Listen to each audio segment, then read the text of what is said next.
Vector analysis की इस series में मैंने आपको 6 वीडियो के अंदर वेक्टर एनालिसिस के सारे कॉन्सेप्ट्स करा दिए हैं, सारी थ्योरी आपको कवरअप करा दी है। तो आज क्लास 7 में उसी थ्योरी के जो है पीवाईक्यूज मैं आपको कराऊंगा, या फिर मैं कहूं जो आपने थ्योरी अब तक पढ़ी थी, जो कॉन्सेप्ट आपने पढ़े थे, जो फॉर्मूलाज आपने अब तक पढ़े थे, उन सब की प्रैक्टिस जो है आज आपकी क्लास 7 और इसके आगे के 4-5 क्लासेस में कंप्लीट कराऊंगा। तो नमस्कार साथियों, मैं Surendra Kumar focus maths classes के ऑनलाइन लर्निंग प्लेटफॉर्म पे आप सभी का एक बार फिर से हार्दिक स्वागत करता हूं और आशा करता हूं आप सब लोग खुश होंगे, स्वस्थ होंगे और अपनी तैयारी अच्छे से कर रहे होंगे। तो जैसा कि आपको पता है कि वेक्टर एनालिसिस की थ्योरी खत्म हो चुकी है, आज बात करते हैं हम उसके पीवाईक्यूज की। तो टाइम वेस्ट ना करते हुए देखते हैं क्या है आज का हमारा पहला क्वेश्चन। ठीक है, तो आप देख पा रहे होंगे हमारा पहला क्वेश्चन है, कह रहे हैं if the vector A, vector B and vector C form the side BC, CA, AB respectively of a triangle ABC, then मतलब क्या हुआ कि आपके पास एक ट्राइंगल है, ठीक है, आपके पास एक ट्राइंगल ABC इस प्रकार से है। अगर मैं उसके वर्टेक्स को इस प्रकार से लिख देता हूं A, B और C, तो आपका जो BC है, BC साइड जो है वो रिप्रेजेंट किया गया है किसी से, वेक्टर A से। CA, ठीक है, CA जो साइड है वो वेक्टर B से रिप्रेजेंट किया गया है, और आपका AB साइड जो है वो रिप्रेजेंट किया गया है किसी से, वो रिप्रेजेंट किया गया है वेक्टर C से। तो अगर आपने मेरे कॉन्सेप्ट के जो वीडियोस थे उनको देखा है तो आपको पता होगा। तो मैं यहाँ से एक चीज लिख सकता हूँ क्या कि A plus B plus C जो है, मतलब जो तीनों साइड के वेक्टर्स हैं उनका एल्जेब्रिक सम 0 होता है। और अगर गलती से भी A plus B plus C is equal to 0 हो तो यहाँ से एक स्टेटमेंट आता है, वो क्या, वो ये निकल के आता है कि आपका vector A cross vector B जो है वो इक्वल होता है vector B cross vector C के, इक्वल होता है vector C cross vector A के। अगर मैं कहूं आपका ऑप्शन नंबर ए सही है तो ये बिल्कुल सत्य है कि आपका ऑप्शन नंबर ए सही है। अब ये चीजें आती कहां से हैं, ये मैंने आपको कॉन्सेप्ट में प्रूव कराया हुआ है, जाके जरूर देखिएगा। अगर तब भी अगर आपका मन है तो एक बार इस प्रकार से देख सकते हैं कि मैं कहता हूं कि आपको ए से लेकर सी तक जाना है। ठीक है, क्या करना है, ए से सी तक जाना है, मतलब मुझे वेक्टर ए सी निकालना है। तो कैसे निकालूंगा, पहले मैं ए से लेकर बी तक जाऊंगा, ओके, फिर बी से लेकर सी तक जाऊंगा और इस प्रकार मैं पहुंच जाऊंगा कहां, ए से लेकर सी तक। ठीक है, और आपको एक चीज पता है कि जो ए बी वेक्टर है वो रिप्रेजेंट किया गया है किस चीज से, या फिर ए बी साइड है वो रिप्रेजेंट की गई है वेक्टर सी से, और वेक्टर जो बीसी है या फिर मैं कहूं बीसी साइड है वो रिप्रेजेंट की गई है वेक्टर ए से। एक चीज देखिए, यहाँ पर इन्होंने कहा कि जो सी एस साइड है वो C S side vector B से रिप्रेजेंट की गई है। अगर मैं यहाँ से वेक्टर ए सी निकालना चाहूं तो क्या वो माइनस बी के इक्वल नहीं होगा जी, बिल्कुल होगा। अगर आप वेक्टर पढ़ रहे हैं तो ये चीज आपको पता होगी, अगर आपने सीक्वेंस उल्टा किया तो एक माइनस आ जाना है। तो मैं ए सी की जगह माइनस बी नहीं लिख सकता जी, बिल्कुल लिख सकता हूँ। आप सबको एक साइड ले जाऊंगा तो मुझे मिलेगा क्या, A plus B plus C is equal to 0। तो ये आपका इस प्रकार से प्रूव हो जाता है। ठीक है, अगर आपको इसका प्रूफ चाहिए तो जाके एक बार कॉन्सेप्ट जरूर देखिएगा, काफी इंपॉर्टेंट कॉन्सेप्ट और ट्रिक्स हैं, देखना जरूरी है। चलिए चलते हैं नेक्स्ट क्वेश्चन, क्वेश्चन नंबर 2 पर। क्या कह रहे हैं, कह रहे हैं let vector A is equal to this and vector B is equal to this be two vectors if a vector perpendicular to both the vectors vector A plus B and vector A minus B has the magnitude 12 then one such vector is. ठीक है, तो इसका कहने का मतलब ये है कि हमारे पास दो वेक्टर्स हैं इस प्रकार से। अगर मैं इसको वेक्टर ए कह देता हूं, ठीक है, अगर मैं एक वेक्टर ए ड्रॉ करता हूं, ये मेरा वेक्टर ए है, ये मेरा वेक्टर बी है। ठीक है, तो इन दोनों के ही परपेंडिकुलर वेक्टर मुझे निकालना है। ये कॉन्सेप्ट है आपका एक्चुअली क्रॉस प्रोडक्ट का। अगर आपने क्रॉस प्रोडक्ट को अच्छे से पढ़ा है या डीपली पढ़ा है तो आप ये समझ जाएंगे कि मेरे पास दो वेक्टर थे, वेक्टर ए और वेक्टर बी। मुझे एक ऐसा वेक्टर चाहिए था जो इसके भी परपेंडिकुलर हो और इसके भी परपेंडिकुलर हो। तो वो वेक्टर कुछ और नहीं बल्कि इन दोनों की क्या होती है, वो होती है इन दोनों की क्रॉस प्रोडक्ट। कहने का मतलब क्या हुआ कि आपका जो ए क्रॉस बी जो वेक्टर होगा वो परपेंडिकुलर होगा वेक्टर ए के भी, और साथ ही साथ vector A cross vector B जो वेक्टर है वो परपेंडिकुलर होगा वेक्टर बी के। ठीक है, तो यहाँ पे ए और बी न देखिए, इन्होंने कहा है कि एक ऐसा वेक्टर चाहिए जो ए प्लस बी वेक्टर और ए माइनस बी वेक्टर दोनों के ही परपेंडिकुलर हो। कहने का मतलब क्या हुआ बताता हूँ, और एक इंपॉर्टेंट बात और बताता हूँ कि आपको अगर एग्जाम में टाइम जो है बचाना है कम से कम टाइम कंज्यूम करना है तो एक काम ये कीजिएगा, जैसे यहाँ पे आपको वेक्टर दिया हुआ है 3i cap plus 2j cap plus 2k cap, तो आप इसको क्या लिखना, आई जे के हटा दो। ये अंडरस्टूड होता है कि आपके आई जे के लगे हुए हैं। अगर यहाँ पर वेक्टर लगाया हुआ है और इसको इस प्रकार से पॉइंट फॉर्म में लिखा हुआ है तो आप समझ जाइएगा कि यहाँ पर आई जे के अंडरस्टूड हैं, लगे हुए हैं, बस आपको दिख नहीं रहे। ठीक है, अगर मैं वेक्टर बी की बात करता हूं तो ये लिखा हुआ है क्या कि I cap plus 2j cap minus 2k cap. ठीक है, ये आपका प्लस है और ये 2। ठीक है, तो आप इसको लिख सकते हैं कैसे, 1 2 -2। अब मैं आईजे के लिख के आपका और मेरा दोनों का टाइम वेस्ट नहीं करूंगा और आपको भी ये प्रैक्टिस कराऊंगा कि आप एग्जाम में भी आईजे के ना लिखें, क्योंकि अगर आपकी आदत अब से बनेगी तो कहीं जाके एग्जाम तक आईजे के लिखने की आदत छूटेगी। ठीक है, इसका मतलब ये हो गया कि a प्लस बी की वैल्यू जो हो जाएगी वो हो जाएगी क्या, इन दोनों को जोड़ लूं मैं, 3 + 1 4, 2 + 2 4, ये हो गया 0। ऐसे ही अगर a माइनस बी निकालूं, अब मैं आईजे के नहीं लिखूंगा क्योंकि आईजे के लिखने से टाइम वेस्ट करना ही क्यों है। तो जो आपका a माइनस बी है वो इसकी वैल्यू कुछ कुछ हो जाएगी, 3 - 1 दैट इज 2 और 2 - 2 दैट इज 0 और 2 - -2 दैट इज आपका 4। ठीक है, तो आपको ये पूछना क्या चाह रहे हैं, आपसे ये पूछना चाह रहे हैं एक्चुअली कुछ और नहीं बल्कि आपसे a प्लस बी, ठीक है ना, a plus B cross product by vector a minus vector b, आपसे बस ये पूछना चाह रहे हैं। ये कैसे करेंगे, ठीक है, आपको पता होगा 3/3 का एक डिटरमिनेंट बनाएंगे, आई जे के लिखेंगे पहली रो में और दूसरी रो में क्या होगा, जो पहला वेक्टर है उसके कंपोनेंट्स 4 4 0, उसके बाद क्या लिखेंगे दूसरे के। ठीक है, अब आपको ये 3/3 का ओपन करना तो आई थिंक आता ही होगा, कोई बड़ी चीज नहीं है। तो क्या होगा, आई कैप टाइम्स हो जाएगा 4 4 16 - 0 that is 16 minus J cap times 4 4 16 -0 plus K cap times जो है वो हो जाएगा क्या, 0 -4 8। ठीक है, अब मैं थोड़ा सही से लिख लेता हूं इसको, तो मैं लिख सकता हूं क्या, 8 कॉमन लिया, ये बचा आपका 2i cap minus 2j cap, ठीक है, और माइनस का k कैप, ये बचाना। अब क्या हुआ, आप चेक कीजिए, एक्चुअली आपको जो वेक्टर निकालना था उसकी डायरेक्शन मिल गई। मैंने आपको बोला कि जो परपेंडिकुलर होता है वो a क्रॉस b होता है, अब उसकी लेंथ कितनी है, उसका मैग्नीट्यूड कितना है वो तो मैंने आपको नहीं बोला ना अब तक, सिर्फ और सिर्फ डायरेक्शन मिला है।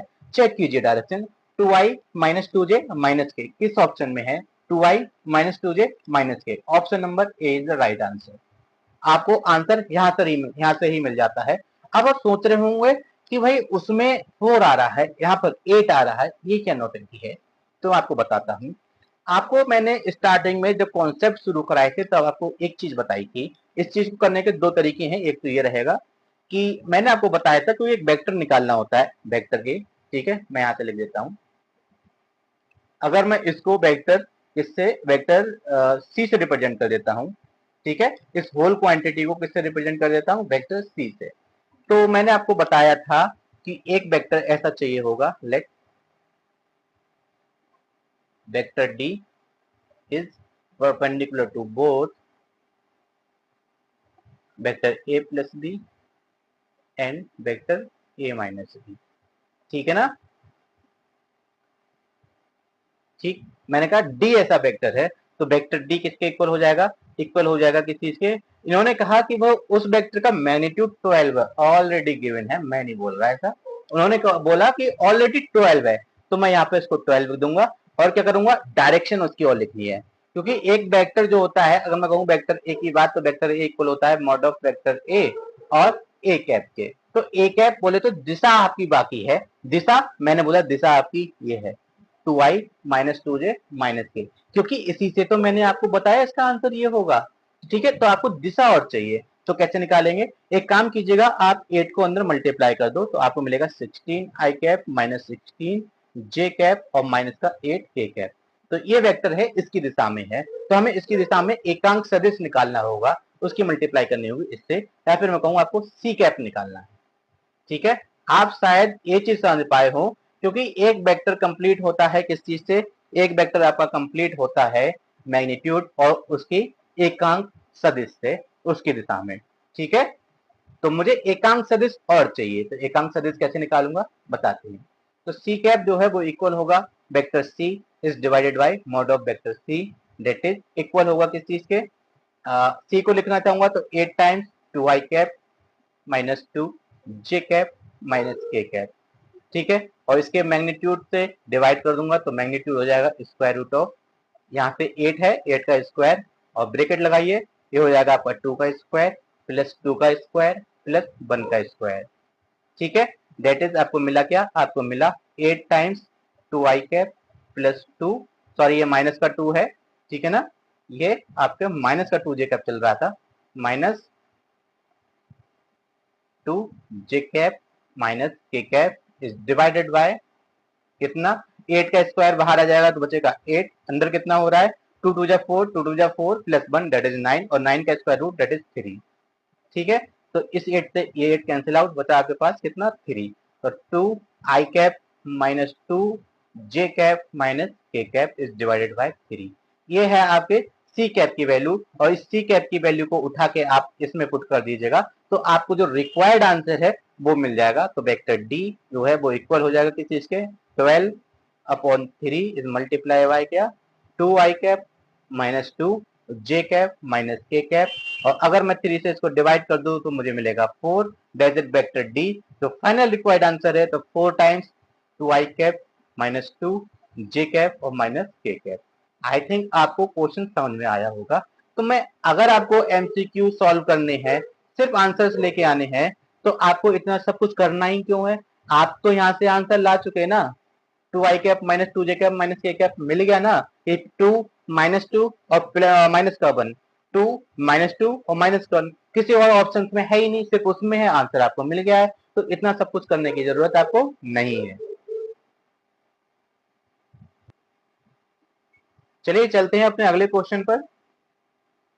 तो क्वेश्चन नंबर 3 कुछ इस प्रकार से है, कह रहे हैं if A unit vector vector A cap, आपके सामने लिखा हुआ है कि ए कैप जो है यूनिट वेक्टर को रिप्रेजेंट कर रहा है, makes angle π/3 with I axis, π/4 with J axis and theta belong करता है 0, pi with K cap, then the value of theta.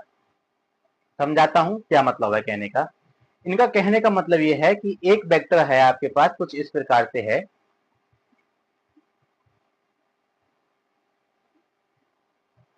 ठीक है, ए मैं आपके सामने कोऑर्डिनेट एक्सिस को बना रहा हूं, हालांकि इसके कॉन्सेप्ट को मैं ऑलरेडी करा चुका हूं, लेकिन एक बार मैं आपको यहाँ पर वापस से रिमाइंड करा देता हूं।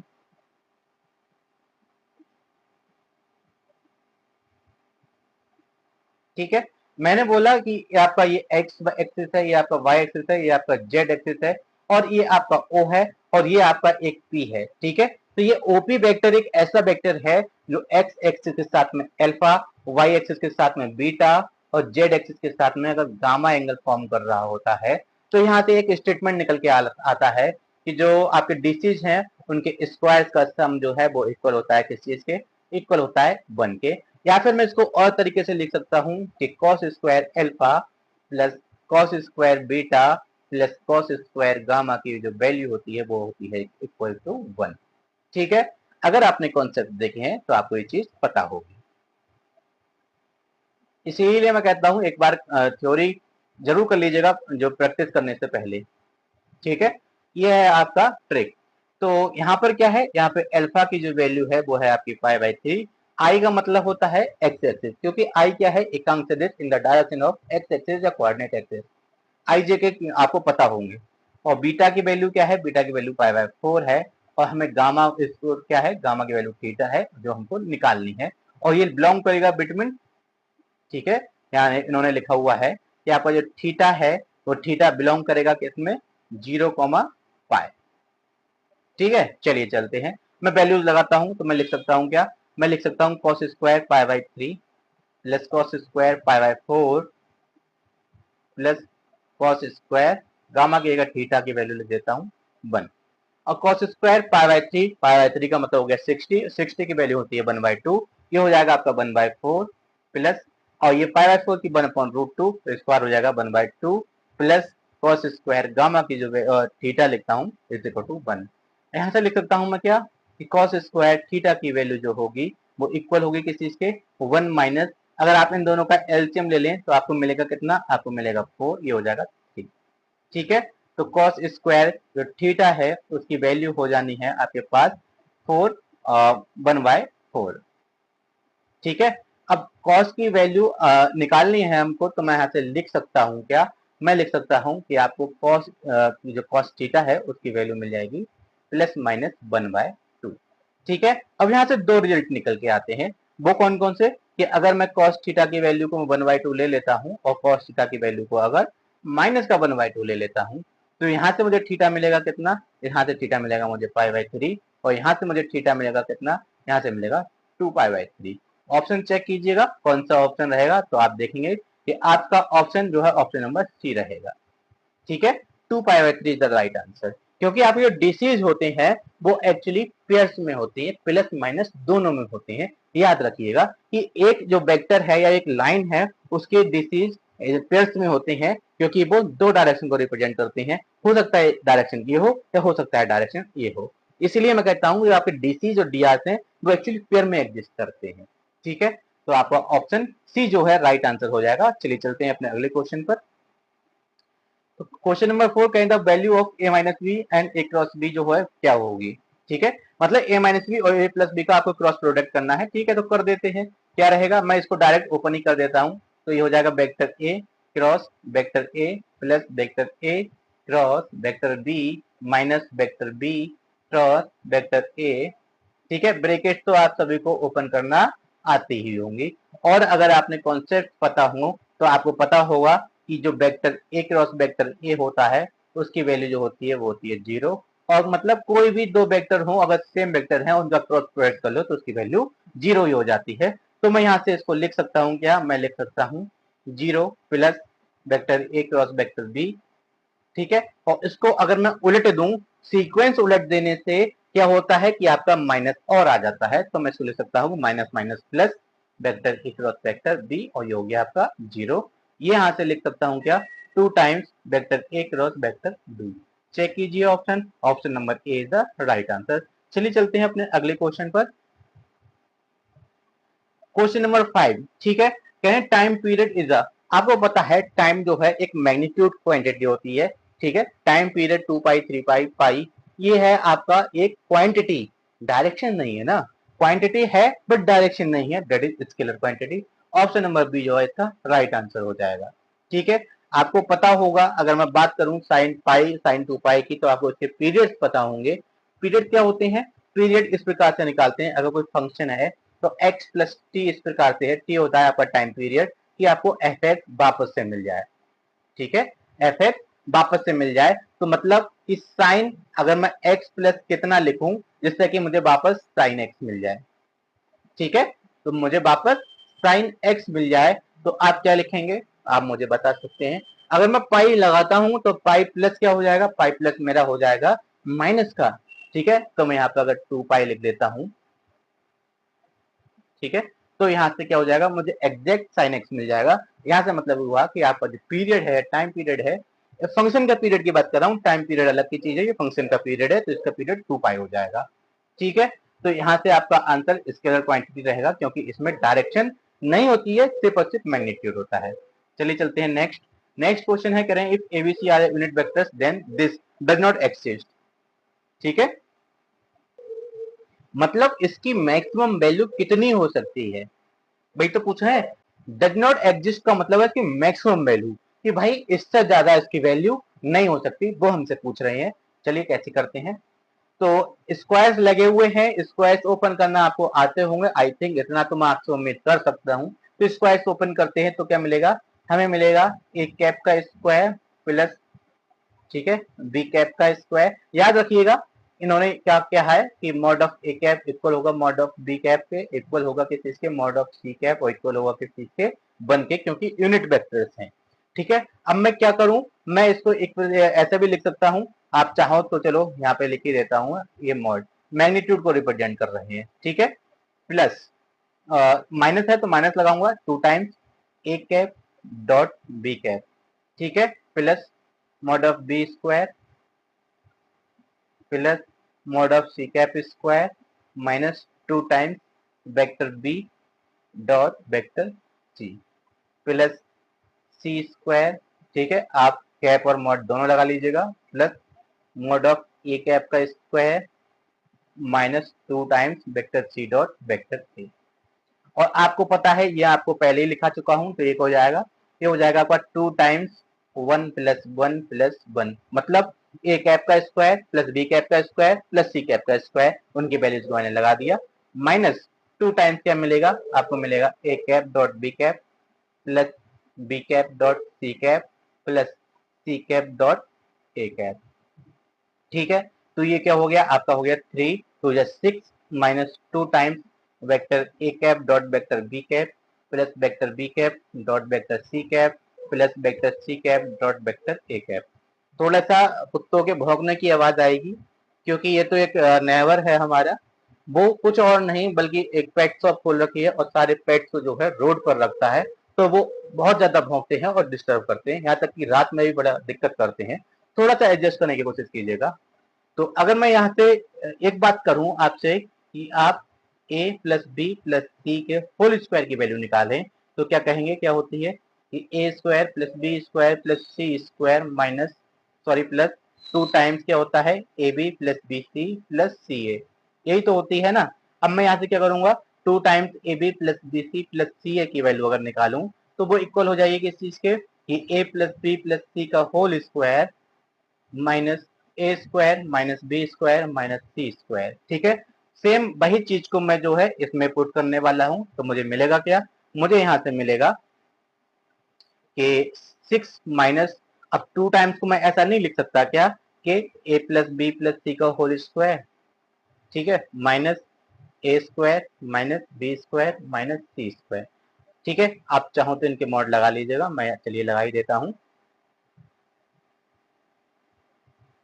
क्योंकि ये वेक्टर्स हैं तो आप मॉड लगाना जरूरी है,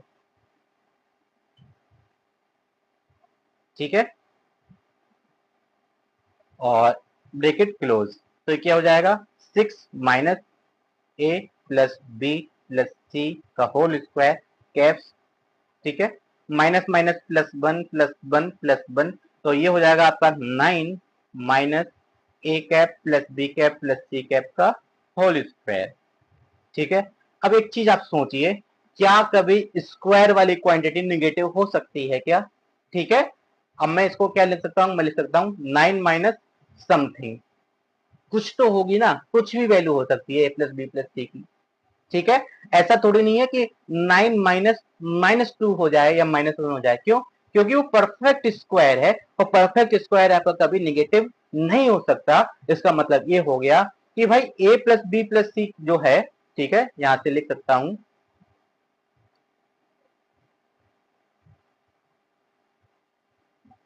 यहां से मैं लिख सकता हूं कि जो वैल्यू है आपकी,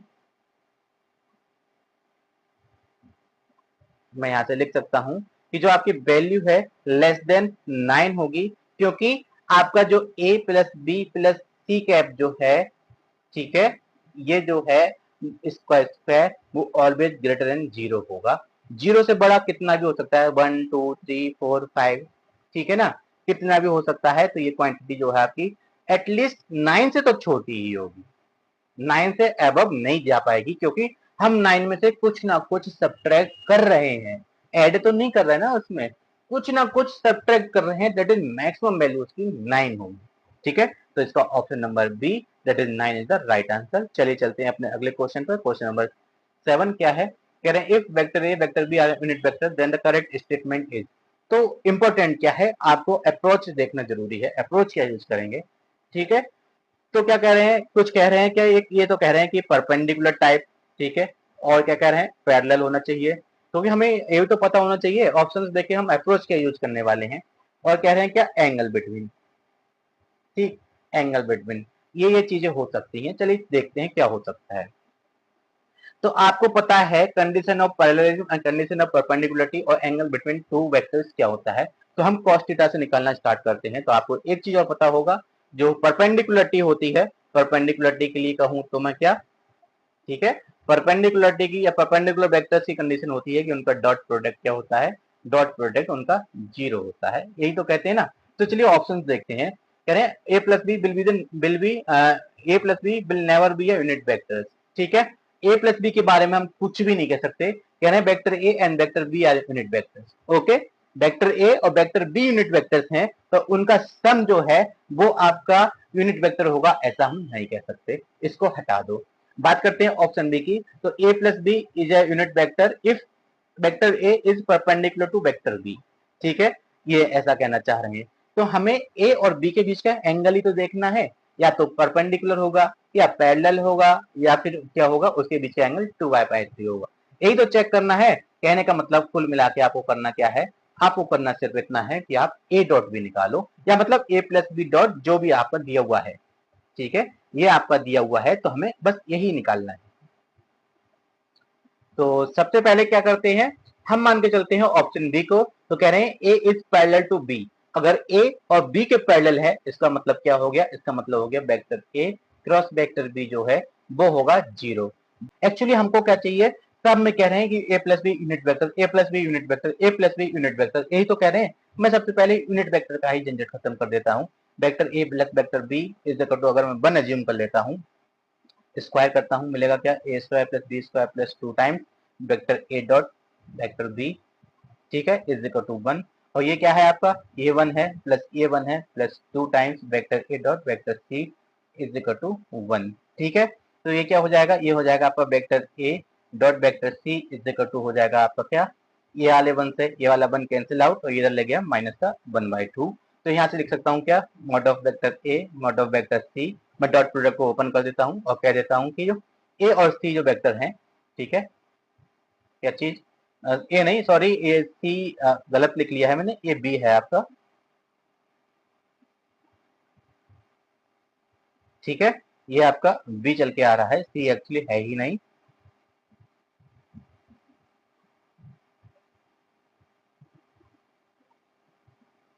ठीक है, मैंने कहा कि वेक्टर ए इधर है वेक्टर बी इधर है, और इन दोनों के बीच में एंगल कितना है, थीटा एंगल है। तो मैं लिख सकता हूँ cos theta is equal to -1/2। और ये ए और बी जो यूनिट वेक्टर है, इसका मतलब ये हो गया कि mod of A mod of B की वैल्यू क्या है, 1 है। cos theta is equal to minus का 1/2, या फिर मैं कह सकता हूँ कि cos थीटा की वैल्यू क्या है, 1/2 माइनस का, इम्प्लाइज दैट थीटा जो होगा वो होगा मेरा क्या, 2π/3। ठीक है, 2π/3। मैं क्या लेके चला, मैंने बोला कि मेरा जो mod of A plus B है वो मेरा 1 होगा, लेकिन कब होगा, वो होगा तब जब जो थीटा है, मतलब ए और बी के बीच की जो एंगल है वो कितना होगा, 2π/3। ठीक है, तो ना तो आपका ऑप्शन ये होगा सही,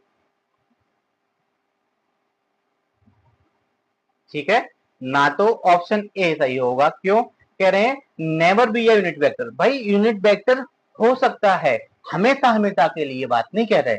कब हो सकता है, जब थीटा की वैल्यू 2π/3 हो। तो अगर पैरेलल होगा तब भी उसकी वैल्यू क्या होगी, यूनिट वेक्टर नहीं होगी।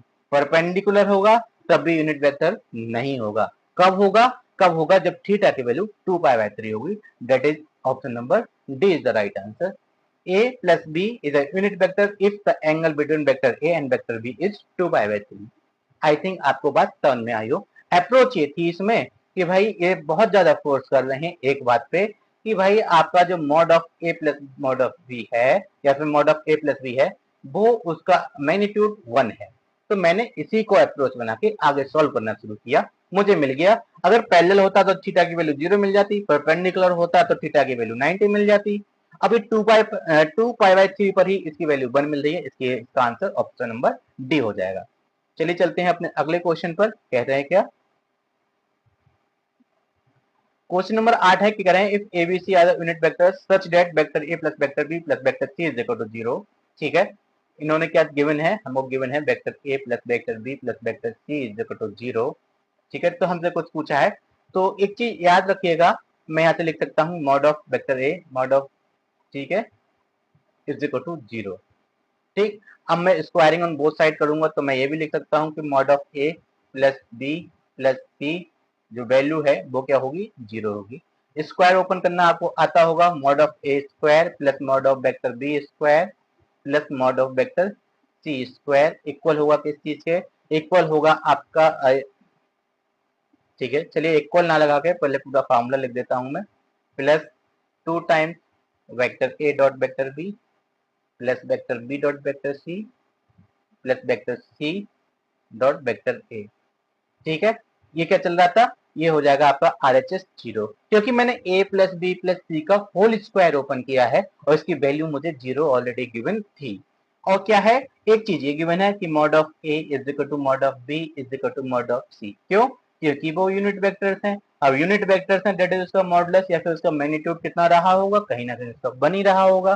तो मैं इसको वैल्यूज को पुट करता हूं तो मिलेगा क्या, 1 plus 1 plus 1 plus 2 times vector a dot vector b plus vector b dot vector C. Actually ये सवाल जो है ऐसे हैं कि आप इनको दिमाग में कर सकते हैं, लिखने की जरूरत नहीं है। तो इन्होंने ये पूछा था कि vector a dot vector b plus vector b dot vector C plus vector C dot vector A की वैल्यू हमसे पूछी थी। तो 1 प्लस 1 प्लस 1 3 और 3 में RHS में ले जाऊंगा तो माइनस का 3 और divided by 2, that is minus का 3/2। Option number C is the right answer. I think आपको ये भी समझ में आया हो। चलिए बात करते हैं अपने क्वेश्चन नंबर 9 की। कह रहे हैं क्या, आई जे के आई। तो इस प्रकार का जब क्रॉस प्रोडक्ट होता है तो मैंने आपको बताया था कि आई जे के क्रॉस प्रोडक्ट के लिए आप एक काम ये करें, एक साइकिल प्रोसेस बना लें।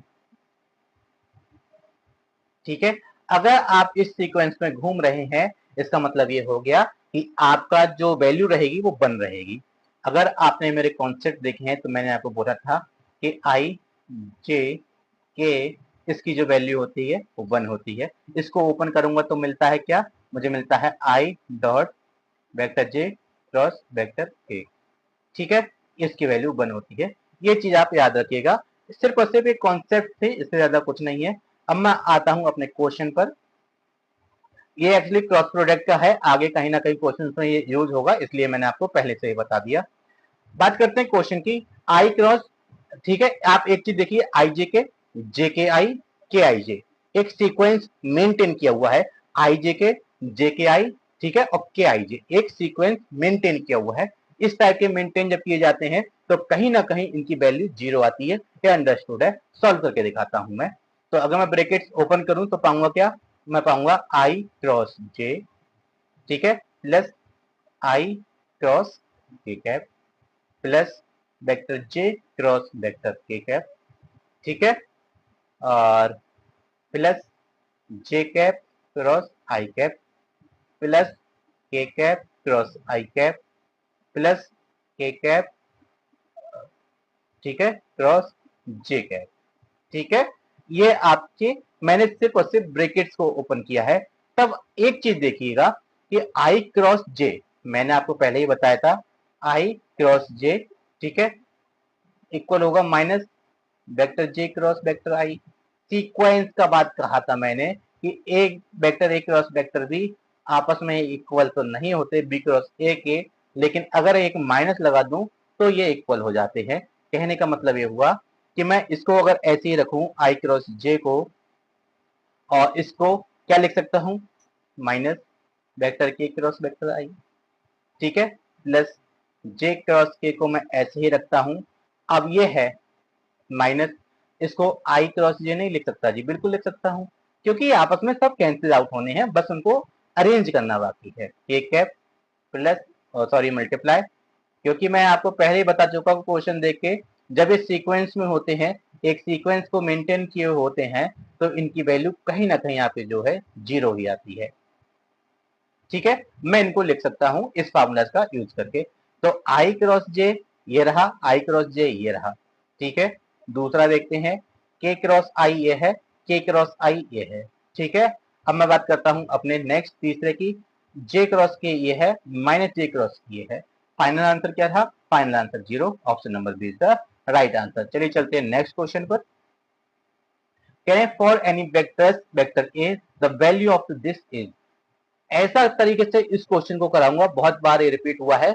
एक बार आप समझ लीजिएगा, अगर आपको समेशन का कॉन्सेप्ट आता है तो आप एक चीज देख पा रहे हैं, इसको अगर मैं लिखूं, सिर्फ पहले वाले ऑप्शन को सॉल्व करूंगा मैं, ठीक है ना, मैं सिर्फ इसको सॉल्व करूंगा, ठीक है, बाकी मैं ऐसे लिख दूंगा सिमिलरली करके। कैसे, मैंने बोला कि मेरा जो वेक्टर ए है भाई कुछ और नहीं, कुछ इस प्रकार से है, a1 i cap plus a2 j cap plus a3 k cap. ठीक है, इसका आंसर मैं आपको पहले ही बता दूं, ऑप्शन सी आता है। इस प्रकार के जब भी क्वेश्चंस मिलेंगे आपको आंसर्स याद होने चाहिए, इतनी बार आप प्रैक्टिस कीजिएगा। इसका आंसर 2a² आता है। समझाता हूं कैसे आता है। मैंने कहा वेक्टर मैंने एक अज्यूम किया, मुझे वेक्टर ए क्रॉस वेक्टर आई निकालना है, तो कैसे करूंगा, आई कैप जे कैप और के कैप मुझे लिखना है। इसका a1 a2 a3 और आई कैप का क्या हो जाएगा, आई कैप का हो जाएगा 1, उसमें जे और के है नहीं तो उनका हो जाएगा 0। ठीक है, अब इस 3/3 डिटरमिनेंट को आपको सॉल्व करना तो आता ही होगा, कैसे, आप इसके एक्सपेंड कर दीजिए, इसके अलॉन्ग इसको एलिमिनेट कर दीजिए। बचा क्या आपके पास बचा a3 जे कैप माइनस a2 के कैप।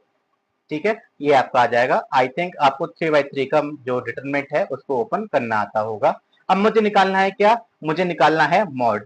इन्होंने थोड़ा सा आधा अधूरा दे रखा है क्योंकि ये ब्रैकेट्स नहीं है, अगर ये ब्रैकेट्स होंगी तो आपका आंसर नहीं आएगा, आपका आंसर नहीं आएगा। तो आपको करना क्या है, आपको करना है यहाँ पे एक मॉड लगा लेना है। ठीक है, ये आपके मॉड हैं। ठीक है, बिना मॉड के इसका आंसर नहीं आ पाएगा। तो ये आपके मॉड हैं। तो अब मैं क्या करूंगा, mod of vector A cross vector I निकालूंगा। ठीक है, तो क्या होगा, वो होगा आपका square root of a3 square, ठीक है, a3 square plus a2 square. अब मैं इनका स्क्वायर करता हूं तो मुझे मिलेगा vector A cross I cap का होल स्क्वायर की जो वैल्यू होगी वो मिलेगी क्या, a2 square plus a3 square. Similarly ऐसे ही अगर मैं बाकी के करता हूं तो मुझे क्या, mod of vector A cross vector J cap की जो वैल्यू होगी वो मिलेगी क्या, तो वो आपको मिलेगी a1 square plus a3 square. Similarly vector A cross vector K cap की अगर मैं वैल्यू का निकालूं तो मिलेगा क्या, a1 square plus a2 square. अब मैं इन तीनों को अगर ऐड कर दूं तो मुझे क्या मिलेगा, ये रिक्वायर्ड क्वेश्चन है भाई तो मिलेगा ना। तो ठीक है, ऑन एडिंग क्या मिलेगा मुझे, मुझे मिलेगा इज इक्वल टू होगा 2 times a1 square plus a2 square plus a3 square. ठीक है, और अगर मैं ये मेरा वेक्टर ए है, अगर मैं आपसे कहूं कि मॉड ऑफ वेक्टर ए का स्क्वायर निकालिए तो क्या होगा, a1 square plus a2 square plus a3 square. ठीक है, तो इस प्रकार से आप देखते हैं क्या, आप देखते हैं कि आपको मिल जाता है 2 times mod of vector A का square. That is option number C is the right answer. I think आपको क्वेश्चन समझ में आया होगा, एग्जाम में आपको करना ही नहीं है, आप देख लेना इस प्रकार से स्क्वायर लगा हुआ है मतलब 2 टाइम्स वेक्टर ए स्क्वायर आता है। और आपको तीनों अलग अलग सॉल्व करने की बिल्कुल भी जरूरत नहीं है, बस आप एक को सॉल्व कीजिएगा, यहां से आपको अनुमान लग जाएगा कि स्क्वायर्स में आ रहे हैं कोफिशिएंट्स के, मतलब आपको स्क्वायर लगाना है।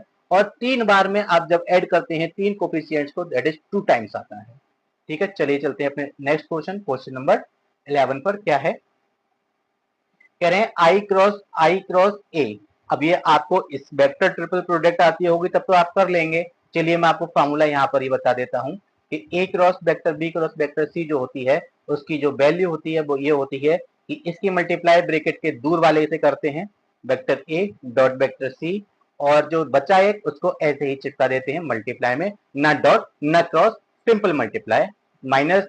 अब वेक्टर ए की डॉट प्रोडक्ट करते हैं पास वाले से, ठीक है, और जो बचा उसको ऐसे ही चिपका देते हैं। ये रहता है आपका वेक्टर ट्रिपल प्रोडक्ट। जो क्वेश्चन में हमको गिवन है, फिर से एक काम वही करूंगा, तीनों सॉल्व नहीं करूंगा, सिर्फ एक लिखूंगा मैं, क्या, vector I cross vector A. ठीक है, एक चीज और आपको बोल दूं कि वेक्टर ए जो है समझाने के लिए आपको लिखना होगा कि a1 आई कैप प्लस a2 जे कैप प्लस a3 के कैप। अज्यूम तो करना होगा जब आप वेक्टर लेकर चल रहे हैं। तो इसकी वैल्यू किसके इक्वल हो जाएगी, वेक्टर आई, ठीक है, डॉट प्रोडक्ट वेक्टर ए और एक बचा हुआ आई यहाँ पर ये लिख दीजिएगा। इसका आंसर आप याद रखिएगा, इसका आंसर याद रखिएगा, इसका आंसर आएगा आपका -2। इनके प्रैक्टिस इतनी कीजिए, क्वेश्चन के आंसर ऑटोमेटिक याद हो जाएंगे। ठीक है, माइनस लगाइएगा, अब पास पास वालों की मल्टीप्लाई कीजिए और बाहर बचा हुआ लिख लीजिए। ठीक है, आई थिंक आपको बात समझ में आ रही हो।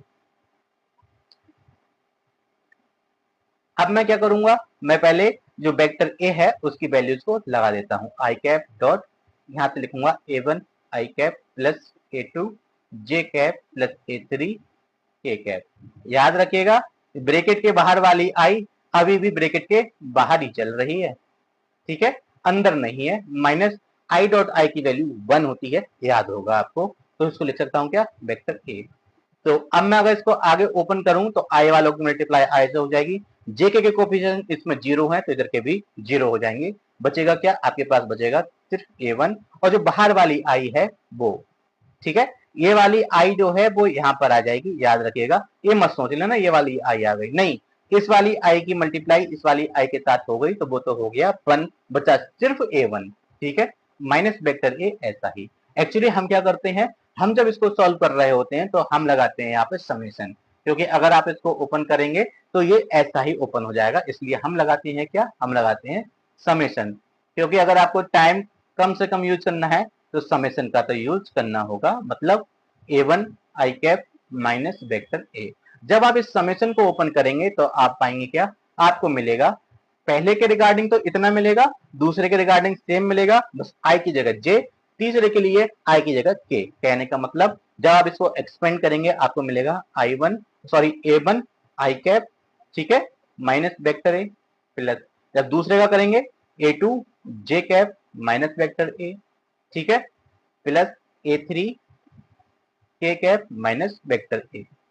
सबको ऐड कर लीजिएगा, ए1 आई कैप माइनस सॉरी प्लस का ए2 जे कैप प्लस का ए3 के कैप और ब्रैकेट में क्लोज कर दीजिएगा। Minus times vector A vector A vector A, that is 3 times vector ए। इसको क्या लिख सकता हूं, क्या इसको मैं वेक्टर ए नहीं लिख सकता, बिल्कुल लिख सकता हूं। तो क्या हो जाएगा, ये vector A minus 3 times vector A, that is ये हो गया माइनस का 2 वेक्टर ए। तो इन्होंने m की वैल्यू पूछी थी, m की value -2, that is option number B, -2 is the right answer. Practice कीजिए, क्वेश्चन अपने आप याद हो जाएंगे, उनके आंसर्स आपको अपने आप याद हो जाएंगे।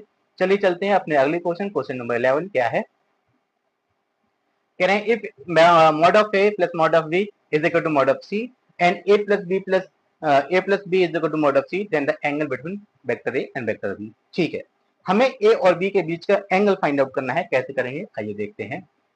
तो सबसे पहले मैं क्या करूंगा, इसका मैं लूंगा mod, mod of vector A plus mod of vector B की, या फिर mod of vector A plus B का इक्वल होगा किसी से मॉड ऑफ वेक्टर सी।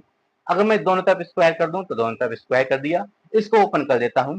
तो मॉड ऑफ वेक्टर ए का square plus mod of vector B का square plus 2 times mod of vector A mod of vector B cos theta. ठीक है, इसको मैं ऐसा भी लिख सकता हूं, अगर आपको लगा हो मैंने एक स्टेप यहाँ से गायब कर दिया, क्योंकि जरूरी नहीं है सारी चीजें एक साथ लिखी जाएं, थोड़ा सा शॉर्ट तो मारना ही होगा। तो इसको मैं ऐसे लिख सकता हूँ कि mod of A square plus mod of B square, समझ जाइएगा ये वेक्टर्स हैं, plus 2 times vector A dot vector B is equal to mod of C square, ऐसा मैं लिख सकता हूँ। और मैंने आगे इसको ओपन कर दिया तो इक्वल होगा मॉड ऑफ सी स्क्वायर। ठीक है, अब ये क्या है, इसको मैं अगर थोड़ी देर के लिए इक्वेशन 1 कह दूं, एक चीज मुझे और गिवन है, वो क्या है कि मॉड ऑफ ए, ठीक है, mod of A plus mod of vector B is equal to mod of vector C. अगर ये तो सारी सारी की सारी न्यूमेरिक क्वांटिटीज हैं, तो मैं क्या करूंगा, स्क्वायरिंग ऑन बोथ साइड। ठीक है, क्या स्क्वायरिंग ऑन बोथ साइड, क्या मिलेगा, मुझे मिलेगा मॉड ऑफ ए का square plus mod of vector B का square plus 2 mod of vector A, ठीक है, 2 mod of vector A mod of vector B. अब यहाँ पे कॉस थीटा नहीं आएगा ना डॉट प्रोडक्ट आएगी, क्यों, जो सिंपल नंबर्स हैं ए प्लस बी का होल स्क्वायर टाइप लिखा हुआ है, कोई वेक्टर्स नहीं है, वेक्टर्स के मैग्नीट्यूड्स लिखे हुए हैं, उनका स्क्वायर कर रहा हूं, इसलिए डॉट प्रोडक्ट नहीं आएगा। यहाँ पे तो मेरे वेक्टर्स थे इसलिए इनके डॉट प्रोडक्ट आ रही थी, इक्वल हुआ किस चीज के, mod of vector C square. तो यहाँ से मैं अगर वैल्यू निकालूं किस चीज की, यहाँ से मैं वैल्यू निकालूं कि 2 times vector A vector B के मॉडुलस की वैल्यू हो जाएगी सी स्क्वायर, ठीक है, माइनस माइनस, ठीक है। अब मैं क्या करूंगा, इसको भी वैसा ही बना लेता हूं, तो मैं इसको लिख सकता हूं क्या, मैं इसको लिख सकता हूं 2 टाइम्स, ठीक है, 2 times is equal to mod of vector C का square minus mod of vector A का square minus mod of vector B का स्क्वायर। इसकी वैल्यू यहाँ से रिप्लेस कर दूंगा, तो मुझे मिलेगी क्या, 2 times mod of A mod of B, ठीक है। ये क्या है, 2 times mod of A mod of B cos theta. अब इससे ये कैंसिल हो गया, कॉस थीटा की वैल्यू हुई कितनी 1, थीटा कितना हो गया 0 degree. Option number A 0 degree is the right answer. चलिए चलते हैं अपने अगले क्वेश्चन, क्वेश्चन नंबर 13 क्या है, कह रहे हैं mod of a is equal to this, mod of b is equal to this and mod of vector a dot vector b is equal to this and the value of mod of a cross b। अब इसको करने के लिए एक formula याद होना चाहिए, formula क्या है बताता हूं कि mod of vector a cross vector b का जो स्क्वायर होता है, ठीक है, अगर उसमें मैं mod vector a dot vector c का स्क्वायर ऐड कर दूं तो मुझे वैल्यू मिलती है क्या, मुझे वैल्यू मिलती है a स्क्वायर b स्क्वायर, या फिर मैं इसको लिखूं कि mod ऑफ वेक्टर a का square mod of vector B का स्क्वायर एक ही चीज है, क्योंकि जब मैं वेक्टर्स नहीं लगाता हूं तो मैं सिंपल लिख सकता हूं बिना मॉड का। एक चीज बेसिक है, पता होगा आपको, ठीक है। अब इसको मैं यहाँ पर पुट करता हूं इसके अकॉर्डिंग, तो लिख सकता हूं क्या कि mod of vector A cross vector B का स्क्वायर जो है, ठीक है, plus vector A dot vector C ये रहा, ठीक है, ये सी जो है बाय मिस्टेक लिख जा रहा है, एक्चुअली ये वेक्टर बी है, ठीक। तो मैं क्या करूंगा, vector A dot vector B का स्क्वायर दैट इज 10 का स्क्वायर इक्वल होगा किसी इसके mod of A square that is 4 का स्क्वायर, ठीक है, और क्या होगा 5 का स्क्वायर, ठीक है। तो mod of vector A cross vector B का जो स्क्वायर है वो इक्वल हो जाएगा किस चीज के, 4 4 जा 16, या फिर मैं कहूँ इसको 5 और 4 की मल्टीप्लाई कर लेता हूँ, कितना हो जाएगा 20 का स्क्वायर माइनस 10 का स्क्वायर, या फिर मैं लिख सकता हूँ क्या 400 माइनस 100 दैट इज 300, ठीक है। और 300 अगर मेरी vector A cross vector B की वैल्यू है, तो यहाँ से mod of vector A cross vector B जो है वो इक्वल हो जाएगा किसी के स्क्वायर रूट ऑफ 300, या फिर मैं इसको लिख सकता हूँ square root of 3 is multiply by 100, 100 का स्क्वायर रूट हो जाता है 10 और root 3 as it is. Option number C that is 10 root 3 is the right answer. I think आपको समझ में आया हो। चलिए चलते हैं अपने अगले क्वेश्चन 14 पर, कह रहे हैं क्या, if vector A vector B vector C are given the value of this is, अब ये स्केलर ट्रिपल प्रोडक्ट है, ठीक है, क्या है स्केलर ट्रिपल प्रोडक्ट है। तो मैंने आपको बताया था इसको ओपन कैसे करते हैं, इसको ओपन ऐसे करते हैं, इसकी वैल्यू होती है a1 a2 a3 b1 b2 b3 c1 c2 c3, ठीक है। तो मैं इसको इसी सीक्वेंस में लिख लूंगा। उन्होंने कहा vector A vector B vector C की वैल्यू आप बताइए, ठीक है, कोई पूछे जाने वाला क्वेश्चन नहीं था, काफी इजी है। तो ये 1 माइनस 2 और ये 3, यहाँ पे लिख सकता हूँ क्या 2 माइनस 3 और 1, यहाँ लिख सकता हूँ क्या 3 माइनस 1 और माइनस 2। अब मैं इसको 3/3 का डिटरमिनेंट है, इसको मैं ओपन कर लेता हूँ, पाऊंगा क्या 1 को ऐसे ही रखा, ये हो गया 3 2 6 माइनस माइनस 1 हो जाएगा, ये हो जाएगा आपका 7, माइनस माइनस प्लस का 2 हो जाना है, ब्रैकेट में लिखूंगा क्या माइनस का 2 2 4 माइनस 3 दैट इज माइनस का 7 प्लस 3 टाइम्स। अब ये आपको मैं सिखा नहीं सकता क्योंकि ये तो बहुत बेसिक चीज है कि आपने 12 में बहुत पढ़ा होगा, इसकी मल्टीप्लाई इससे माइनस इसकी मल्टीप्लाई इससे, और इसको ऐसे ही रखा, ठीक है, ऐसे ही -2 को ऐसे ही रखा माइनस टाइम्स लगा के, फिर क्या करूंगा इसकी मल्टीप्लाई माइनस इसकी मल्टीप्लाई, तो ये चीज आपको आती होगी। ऐसे ही मैं 3 टाइम्स करता हूं तो 3 टाइम्स मल्टीप्लाई बाय इसकी मल्टीप्लाई माइनस इसकी मल्टीप्लाई दैट इज माइनस का 2 और प्लस का कितना हो जाएगा, प्लस का हो जाएगा 9, तो क्या मिला आपको, आपको मिला 7, ठीक है। यहाँ से मैं लिख सकता हूँ क्या मुझे मिलेगा 7 3 जा 21 प्लस 7 दैट इज 28 माइनस, ठीक है, 7 2 जा 14 28 minus 14 that is 14। Option number आपका ए 14 is the right answer. I think आपको समझ में आया। चलिए चलते हैं अपने अगले क्वेश्चन पर 15, आज का लास्ट क्वेश्चन होगा, क्या है can let vector A is equal to this, vector B is equal to this, and vector C is equal to this. With three vectors, a vector in the plane of vector B and vector C whose projection on vector A is 0. ठीक है, एक ऐसा vector चाहिए vector B और vector C के plane में कि जिसका प्रोजेक्शन जो है ऑन ए क्या है 0. दो तरीके हैं करने के, एक तो शॉर्टकट. सबसे पहले बात करते हैं शॉर्टकट की. इन्होंने बोला कि प्रोजेक्शन, मैंने उस वेक्टर को बोल दिया वेक्टर डी है. ठीक है, वेक्टर डी का प्रोजेक्शन इस पर ऑन वेक्टर ए क्या है 0. तो ऐसा क्या लिखूंगा, मैं लिखूंगा vector D dot vector A is divided by mod of vector A is equal to 0. अब क्या मुझे मॉड ऑफ ए निकालने की जरूरत है? हरगिज नहीं. क्यों? क्योंकि वो तो आरएचएस 0 है, मल्टीप्लाई 0 से हो रही है, तो मैं मेहनत क्यों करूं ना, 0 हो जाना है, काहे उसमें टाइम वेस्ट करूं अपना. तो ये हो जाएगा vector D dot vector A is equal to 0 और वेक्टर डी को एज इट इज रखो, आप डॉट लगाइए. ए को क्या लिखना है 2 -1 1.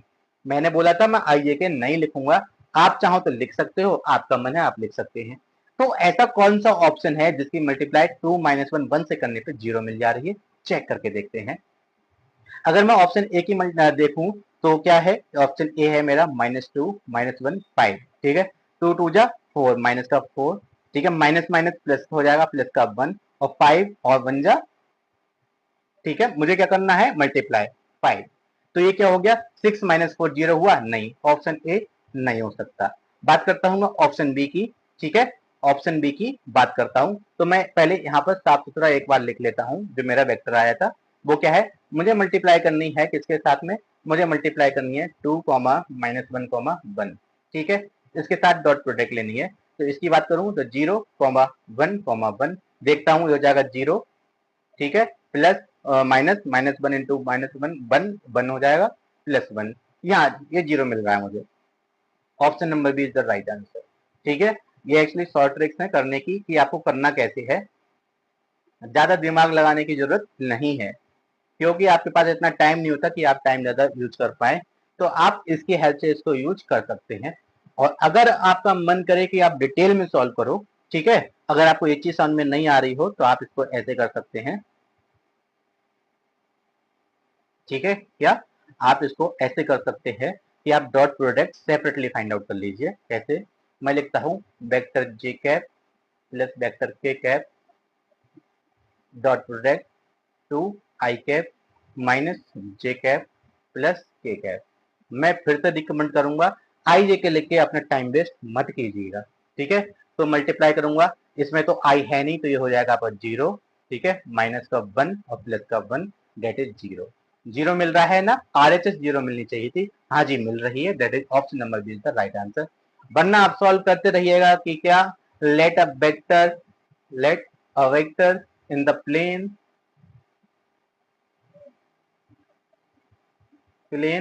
Vector B and vector C is. ठीक है, मैं कहता हूं वेक्टर डी है तो इसकी वैल्यू हो जाएगी vector B plus lambda times vector C. ठीक है, that is vector D is equal to B क्या है मेरा, बी ये है और सी ये है, दैट इज मैं बात करता हूं 1 plus lambda times I cap plus 2 plus lambda J cap minus. ठीक है, ऐसे ही इसको के कैप वालों को ऐड करेंगे तो हम पाएंगे क्या, हम पाएंगे 1. ठीक है, 1 प्लस 2 लैम्डा के कैप. अब हमको याद रखना, हमको निकालना एक ही चीज है, वो क्या, हम फार्मूला पहले ही सॉल्व कर चुके हैं कि हमको लेना है वेक्टर डी. ठीक है, थोड़ी सा इशू है.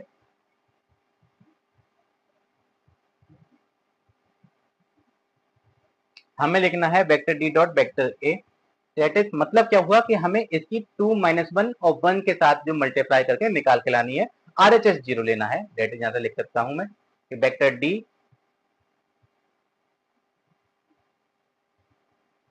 डी डॉट वेक्टर ए की वैल्यू आपको 0 लानी है.